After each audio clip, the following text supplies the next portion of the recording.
Quand tu arrives chez quelqu'un, ne t'assois jamais sans qu'il ne te demande de le faire. Oui, tu dois d'abord attendre. Et quand il te demande de t'asseoir, balaie toujours la chaise d'un revers de la main. Oui, avant de t'asseoir. Et aussi, quand on sert la nourriture, ne te sers jamais en premier. Même si le maître de maison t'encourage à le faire, non. Dis-lui que par respect, c'est lui qui doit d'abord se servir. Et quand il se sert, s'il prend par exemple un morceau de viande, s'il prend 2 morceaux de viande par exemple, toi tu dois prendre un morceau. Et tu dois toujours te servir moins, oui, que lui. Voilà. Et ne finis jamais la nourriture dans ton assiette. Laisse toujours un petit reste dans le plat. Voilà. Et aussi, si par exemple, il t'offre un vin, oui, c'est lui qui doit ouvrir le vin et non toi. Et il doit d'abord se servir en premier. Et je reviens encore sur la nourriture.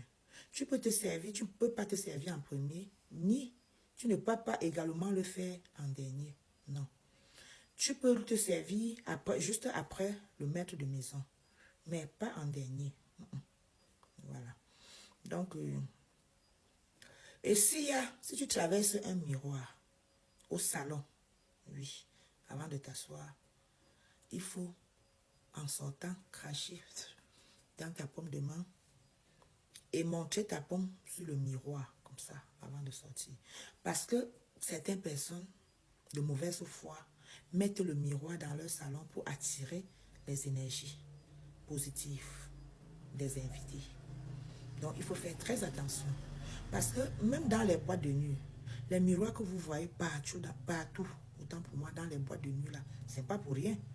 Quand tu danses devant un miroir, tu es fier, tu dégages de la joie. Ça veut dire que quand tu es en joie, là, tu dégages aussi des énergies positives. Et ces miroirs captent ces énergies. Donc, méfiez-vous. Ne visitez pas trop les boîtes de nuit, surtout là où il y a des miroirs. Si quelqu'un t'invite, par exemple, au restaurant, il te demande de passer ta commande, attends, demande-lui de le faire en premier. Oui. Et quand il commande son plat, ton plat, oui, après lui, ton plat ne doit pas être plus cher, oui, que le sien. Non, il faut éviter ces choses-là. Et quand tu arrives chez quelqu'un, ne parle pas trop. Réponds plutôt aux questions. Évite de trop parler. Et essaie aussi d'observer les gens qui sont dans la maison. Tu sais que chaque maison a ses mystères, ainsi que les gens qui y habitent. Donc, voilà quelques interdits à faire quand on est invité chez quelqu'un ou dans un restaurant.